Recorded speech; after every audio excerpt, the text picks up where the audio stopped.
1000 ans. Celle d'avant, environ 200 000 ans avant, et ainsi de suite. Dans un sens, nous avons dépassé le terme de l'inversion à venir.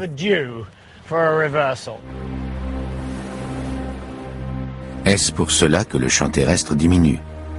Se prépare-t-il une inversion?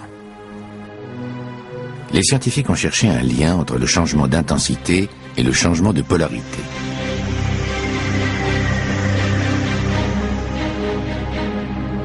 Et l'un d'eux a été témoin d'une inversion magnétique sur son ordinateur.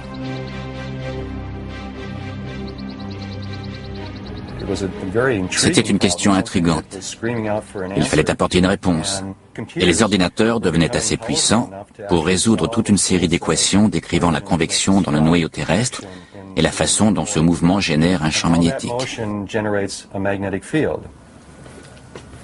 Dans les années 90, le physicien Gary Glaxmeyer s'embarque dans une expérience très ambitieuse. Il rentre toutes les données scientifiques sur le noyau en fusion dans un programme informatique. Puis il laisse le programme tourner pour voir comment le champ magnétique évolue durant des centaines de milliers d'années.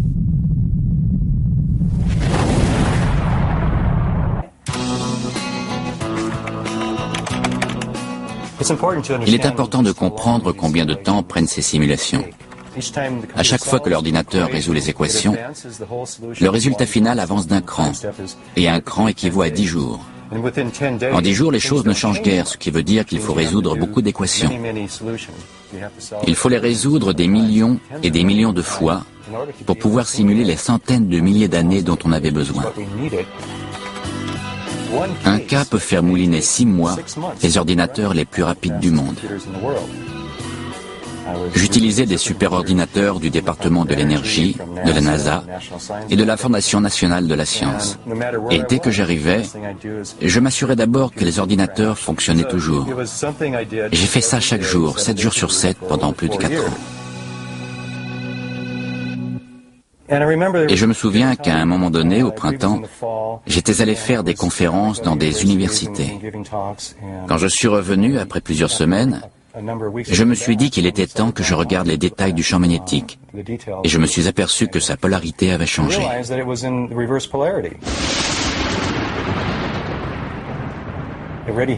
Elle avait vraiment changé. Je ne m'y attendais pas. J'ai regardé alors plusieurs extraits des semaines passées et j'ai réalisé que le champ s'était inversé spontanément. C'était une première. On était impatient de le faire publier.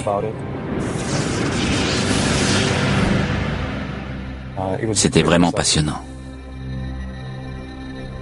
Alors que l'expérience se poursuit, les inversions arrivent environ tous les 100 000 ans de temps simulé. Et à chaque fois, le processus commence de la même manière. C'est intéressant d'observer que chaque inversion de polarité s'est produite quand l'intensité magnétique était très faible. Elle décroissait et finalement, quand la partie dipôle du champ était très faible, alors il s'inversait. C'est la preuve que ce que l'on observe aujourd'hui, une diminution de l'intensité magnétique, est effectivement lié à une future inversion. De plus, Gary a pu voir pourquoi les inversions sont annoncées par un champ décroissant. Cette modélisation montre une partie de la simulation d'une inversion de champ magnétique. Regardez, le bleu représente le champ dirigé vers l'intérieur et le jaune représente le champ dirigé vers l'extérieur. Sur la modélisation de Gary, les inversions ont l'air de commencer par des plages de bleu dans le jaune et vice-versa. Ce sont des anomalies magnétiques, des zones du noyau dans lesquelles le champ va déjà dans la mauvaise direction. En grossissant, ces plages de champ inversés prennent le dessus sur le champ principal, le rendant plus faible et plus enclin à s'inverser. À mesure que le temps s'écoule, le champ devient de plus en plus compliqué. Et puis une anomalie grandit dans l'hémisphère nord, d'où le champ s'échappe maintenant. Et puis c'est l'inversion. Le champ magnétique est maintenant externe dans l'hémisphère nord et interne dans l'hémisphère sud. Mais la modélisation de Gary est-elle transposable à la Terre? La diminution de notre champ depuis 300 ans est-elle due à des anomalies magnétiques couvant dans le noyau? Si c'est le cas, une inversion nous guette. Une inversion nous guette.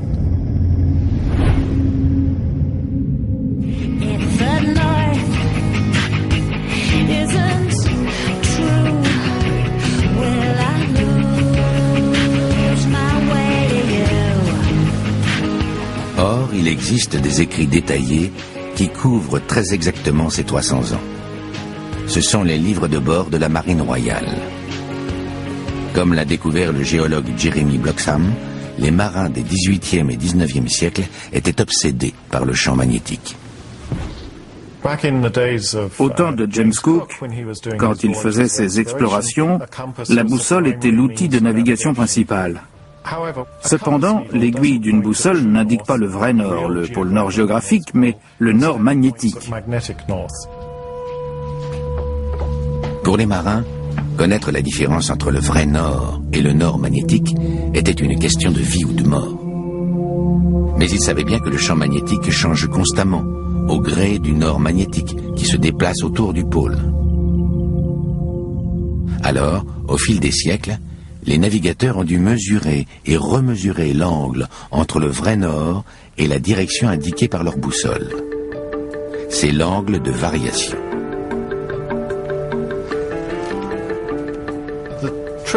La difficulté était de trouver le vrai nord, et il le faisait en regardant le soleil à midi, quand il est au plus haut dans le ciel, ou bien en regardant l'angle du soleil au lever et au coucher. Là, le 8 juin 1770, on a une variation magnétique de 4 degrés 53 minutes est. Des milliers d'observations méticuleuses comme celle-ci ont aidé Jeremy à réaliser un film en accéléré du champ magnétique durant les 3 derniers siècles. Ce que révèle ce film sur un endroit en particulier est significatif.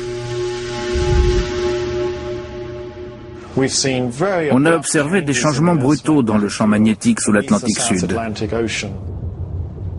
Sous l'Atlantique Sud, Jeremy a trouvé ce qui fait faiblir rapidement notre champ, des anomalies magnétiques. Et elles grossissent. Au début du XXe siècle, on voit l'émergence d'une nouvelle plage de flux inversé. Un endroit où les lignes de champ magnétique, au lieu de sortir du noyau, y retournent. Et cette plage se déplace ensuite vers l'ouest, s'accroche à cette autre plage de flux inversé pour créer une large zone que nous appelons l'anomalie de l'Atlantique Sud, dans laquelle le champ est environ 30% plus faible. Et cette plage a grossi considérablement durant les 100 dernières années. Alors, on se demande tous en ce moment si le champ magnétique terrestre va bientôt s'inverser. Notre champ magnétique décline parce qu'il s'est déjà en partie inversé. Si cela continue, nous pourrions vivre un phénomène magnétique qui ne s'est pas produit depuis 780 000 ans. Et il aurait des conséquences dramatiques pour les hommes.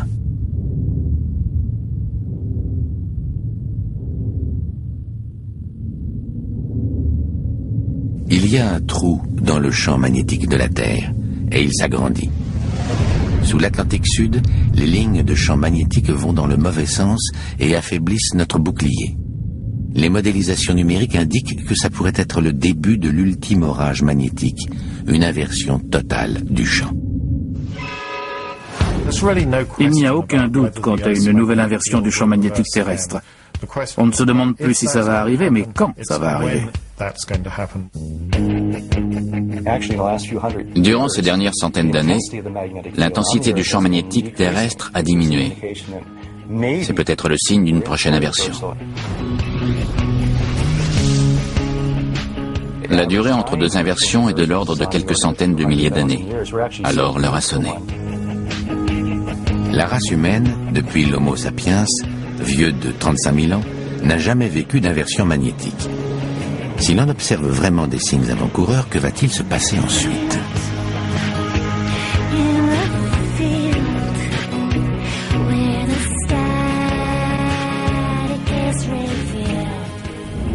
Le géologue Rob Coe a peut-être la réponse.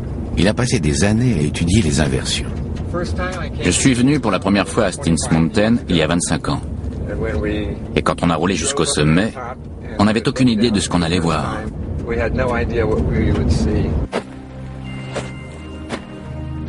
Soudain, on était sur la crête et on a découvert ce panorama fantastique. Steens Mountain se trouve dans l'état de l'Oregon. Cette montagne est un empilement de coulées datant d'une période d'intense activité volcanique. Il y a 16 millions d'années, une série d'éruptions s'est produite ici.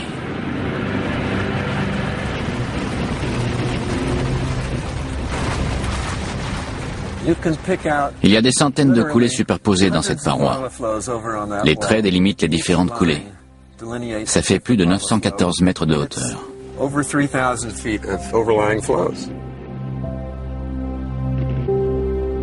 La particularité de Steens Mountain, c'est que les éruptions de lave se sont produites au moment où le champ magnétique terrestre était en train de s'inverser. Rob et ses collègues ont espéré que ces roches leur fourniraient une image détaillée de la progression d'une inversion magnétique. Le champ magnétique terrestre est une chose mystérieuse. Et l'idée qu'il puisse s'inverser totalement est stupéfiante. Je veux en savoir plus. Rob et ses collègues se sont donc mis à échantillonner des douzaines de coulées sur toute la hauteur.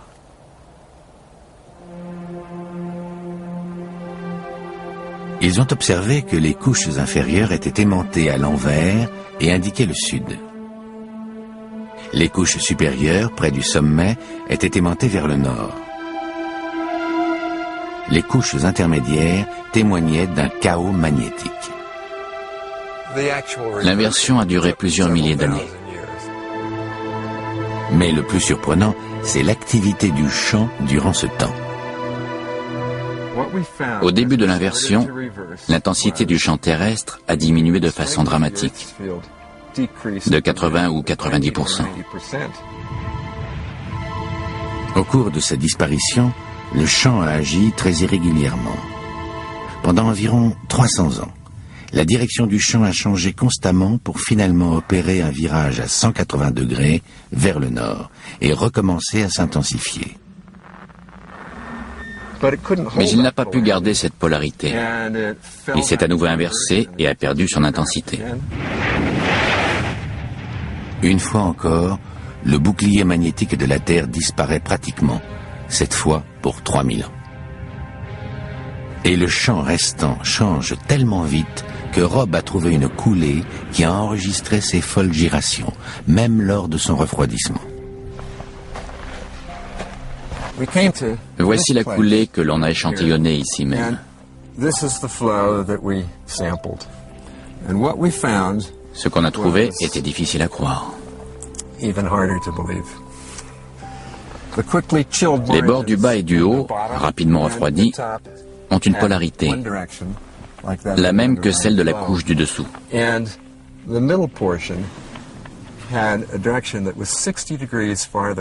Tandis que le milieu a une polarité qui varie de 60 degrés.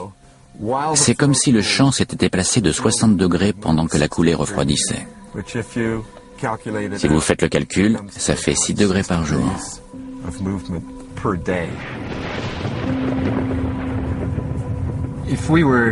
Si on avait observé ça nous-mêmes avec une boussole, on aurait pu suivre lentement la direction du champ et presque voir le mouvement à l'œil nu. C'était véritablement époustouflant, extraordinaire.